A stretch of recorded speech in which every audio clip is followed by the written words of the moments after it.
చలనం ఉన్న కాయిల్లో వోల్టేజ్ ఉత్పత్తి అవుతుంది, కానీ చలనం లేని కాయిల్లో వోల్టేజ్ ఎలా ఉత్పత్తి అవుతుందో చూద్దామా. మ్యాగ్నెటిక్ ఫీల్డ్ లో కండక్టర్ తిరిగినప్పుడు ఫ్లక్స్ లైన్స్ కట్ అవుతాయి. ఆ ఫ్లక్స్ మార్పు వల్ల వోల్టేజ్ ఉత్పత్తి అవుతుంది. అది డైనమికలీ ఇండ్యూస్డ్ ఈఎంఎఫ్. ఆల్టర్నేటర్ లో రోటార్ కి డిసి సప్లై ఇస్తాము. అది కాన్స్టెంట్ మ్యాగ్నెటిక్ ఫీల్డ్ క్రియేట్ చేస్తుంది. అది రోటార్ తిరిగినప్పుడు ఈ కాన్స్టెంట్ ఫ్లక్స్ స్టాటర్ కండక్టర్స్ ని కంటిన్యూస్ గా కట్ చేస్తుంది. దీని వల్ల 3 ఫేజ్ ఏసీ వోల్టేజ్ ఉత్పత్తి అవుతుంది. ఇది dynamically induced EMF.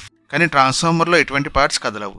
Primary coil కి ఏసీ సప్లై ఇస్తాము. దాని వల్ల మ్యాగ్నెటిక్ ఫ్లక్స్ టైం తో పాటు మారుతుంది. ఈ ఫ్లక్స్ మార్పు సెకండరీ కాయిల్ కి లింక్ అవ్వడం వల్ల అక్కడ వోల్టేజ్ ఉత్పత్తి అవుతుంది.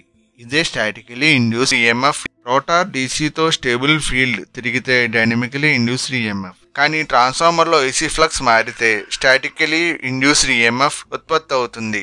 డౌట్స్ ఉంటే కామెంట్ చేయండి. సండే 3 PM లైవ్ లో అన్ని క్లారిఫై చేస్తాను. వీడియో నచ్చితే లైక్ చేయండి. ఇలాంటి ఎడ్యుకేషనల్ షార్ట్ కోసం సబ్స్క్రైబ్ చేయండి.